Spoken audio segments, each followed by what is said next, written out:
la odontóloga Miriam Blasiuk, especialista en ortodoncia y ortopedia de los maxilares de la Universidad de Buenos Aires. Tengo una diplomatura en patología de ATM, disfunción cráneo-cérvico-mandibular y dolor orofacial.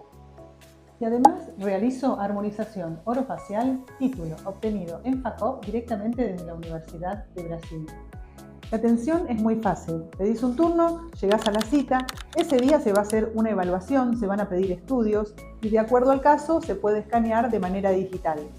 Volvés a una segunda cita con esos estudios para volver a evaluar, diagnosticar y te damos un presupuesto. Así podés empezar tu tratamiento.